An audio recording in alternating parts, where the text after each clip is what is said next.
Au fil des décennies d'observation du comportement humain, tant en Orient qu'en Occident, j'ai remarqué quelque chose de fascinant. Certains modèles se répètent, quelle que soit la culture, l'époque ou le statut social. Il ne s'agit pas de classer la complexité de la vie dans des catégories rigides, mais de reconnaître que certaines personnalités nécessitent une attention particulière. Non pas par préjugés, mais par sagesse. En comprenant que, derrière les masques sociaux, se cachent des dynamiques psychologiques dont beaucoup ne réalisent même pas qu'elles se reproduisent. Quand je parle de ne pas faire confiance à ces types, je ne suggère pas que vous devriez les traiter avec hostilité. Ce que je propose, c'est de les voir clairement, sans illusion, sans la naïveté de s'attendre à ce qu'ils changent soudainement. Il est nécessaire d'en comprendre l'essence, tout comme on comprend la nature d'un animal sauvage. Le scorpion ne pique pas par dépit, mais parce que c'est dans sa nature. Et croire qu'il ne le fera pas est pour le moins imprudent. Analysons cette profil qui mérite la prudence. En les décrivant, vous reconnaîtrez probablement les personnes qui vous entourent ou même vos traits de caractère. Après tout, nous avons tous de multiples facettes et, à différents moments, nous assumons ces rôles. La question est, en sommes-nous conscients? Sommes-nous coincés dans ces schémas ou pouvons-nous les identifier et les surmonter? Le premier type est ce que j'appelle la victime professionnelle. Pour cette personne, rien n'est jamais de votre faute. Chaque échec, chaque déception, chaque relation brisée est le résultat de forces extérieures, la cruauté des autres, la malchance, l'injustice de l'univers. Elle a une explication toute prête pour tout, et dans chacun d'eux, elle est la partie innocente. Bien sûr, la vie apporte de véritables souffrances. Nous sommes tous confrontés à des pertes, des difficultés, des trahisons. Cela fait partie de l'existence dans un monde éphémère. Mais la victime professionnelle transforme la souffrance en identité.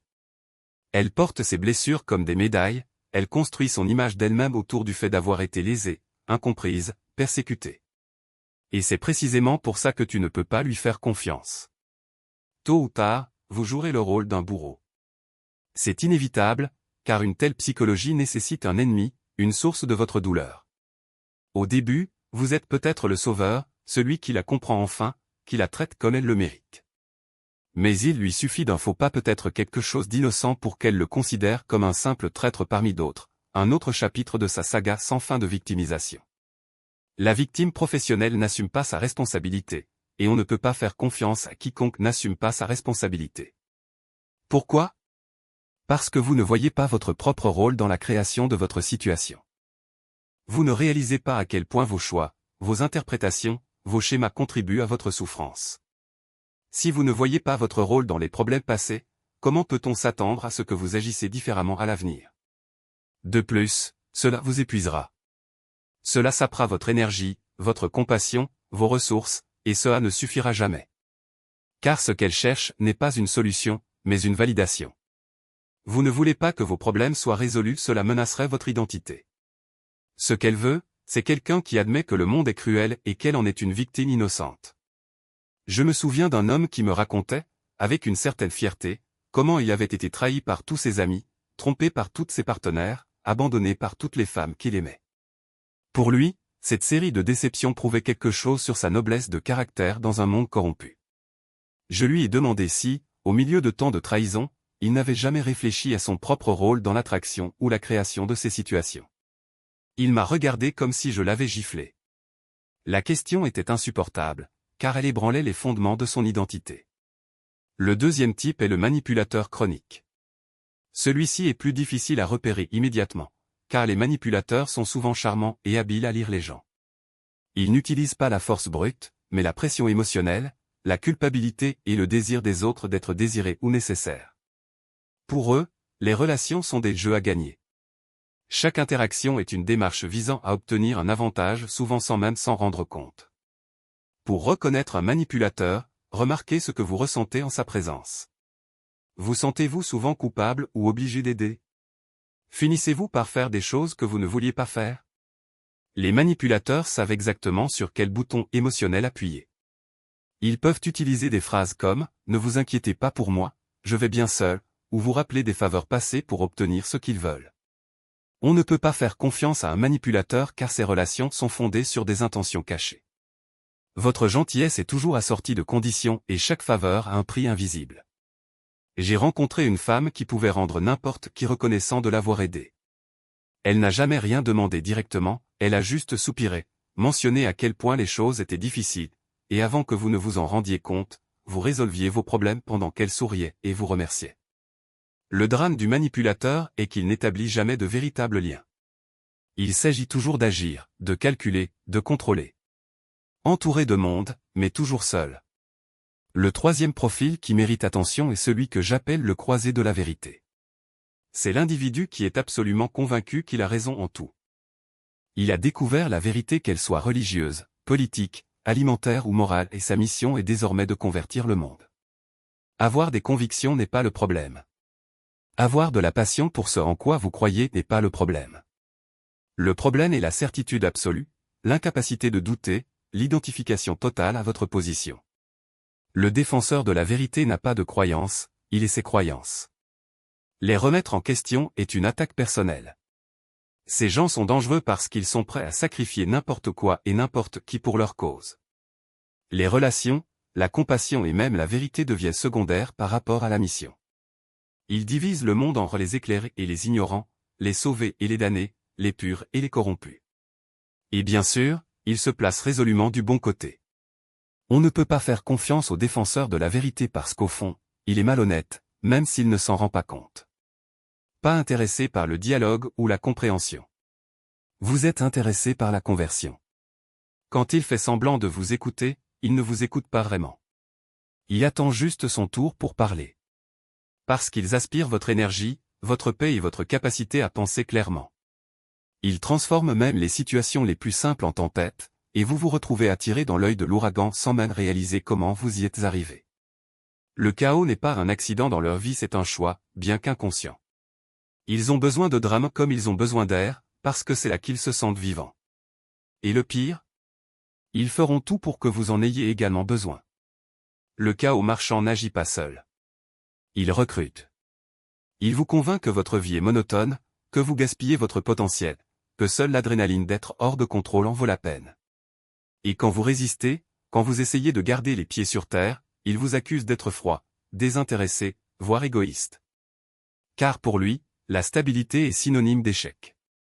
La normalité est une menace. Et si vous n'êtes pas prêt à plonger dans l'abîme à ses côtés, vous devenez le problème.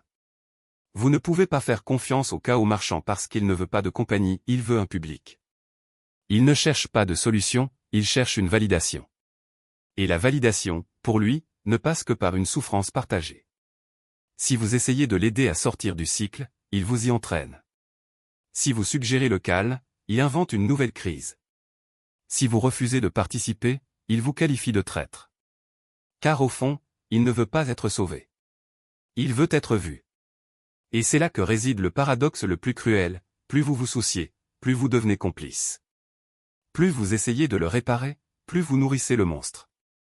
Parce que le chaos marchand n'a pas besoin de réponse, il a besoin d'attention. Et l'attention, pour lui, est un carburant. Chaque fois que vous vous engagez, chaque fois que vous réagissez, chaque fois que vous essayez d'aider, vous perpétuez en fait le cycle. Vous faites partie du problème que vous souhaitez tant résoudre. Reconnaître le chaos marchand demande du courage. Cela vous oblige à accepter une vérité inconfortable, certaines personnes ne veulent pas être heureuses. Ils veulent être intéressants. Et si leur bonheur dépend de votre malheur, si leur paix n'existe que lorsque vous êtes en guerre, alors vous devez faire un choix. Ce n'est pas un choix enraidé ou abandonné. C'est un choix entre être utilisé ou être libre. Parce qu'en fin de compte, le chaos marchand n'est pas qu'un seul type de personne. C'est une force de la nature. Et les forces de la nature ne sont pas combattues, elles sont évitées. Vous ne pouvez pas changer le cours d'un ouragan. Mais vous pouvez choisir de ne pas vous retrouver au milieu de tout cela. Parce qu'ils sont comme un ouragan, tout autour d'eux est emporté par la tempête. Vous pensez les aider en résolvant leur dernière crise, mais en réalité, vous ne faites qu'alimenter le cycle. Vous leur accordez l'attention et l'intensité dont ils ont besoin, renforçant ainsi un comportement qui ne changera jamais. Je me souviens d'une femme qui m'appelait à tout moment, toujours avec une nouvelle urgence, son propriétaire menaçant de l'expulser, son patron injuste, sa famille la trahissant, sa santé déclinant. Et elle avait besoin de conseils, de soutien, d'aide maintenant. Pendant un moment, j'ai essayé de l'aider, jusqu'à ce que je réalise que peu importe la façon dont la crise précédente était résolue, une autre se cachait déjà. Dès qu'un drame se terminait, un autre commençait, comme si elle suivait un scénario parfait, passant de chaos en chaos avec une précision effrayante. On ne peut pas faire confiance au marchand du chaos car il vous entraînera inévitablement dans son maelstrom. Cela transformera son urgence en votre urgence. Son drame dans votre drame. Et votre vie, une fois stable et paisible, deviendra un tourbillon d'épuisement. De plus, il est incapable d'offrir de la stabilité ou de la cohérence. Il ne tient pas ses engagements car sa vie est une succession de crises. Il ne sera pas là pour vous lorsque vous aurez besoin de lui, car lui-même est toujours enfoui dans ses propres problèmes. La relation devient totalement inégalitaire, vous donnez, il prend. Et prends-le. Et prends-le. En fin de compte, la question n'est pas de savoir si ces types de personnalités existent, ils existent et ils sont très bien définis. La question est de savoir si nous avons la sagesse de les reconnaître, le courage d'admettre ce que nous voyons et l'amour-propre pour agir en conséquence. Ce n'est pas à une dureté de cœur. C'est la lucidité. Et la lucidité est peut-être la forme de compassion la plus profonde, tant pour nous que pour eux. Car au fond, le marchand du chaos ne veut pas être sauvé. Il veut un public. Et vous méritez plus que simplement être spectateur du spectacle de la vie des autres.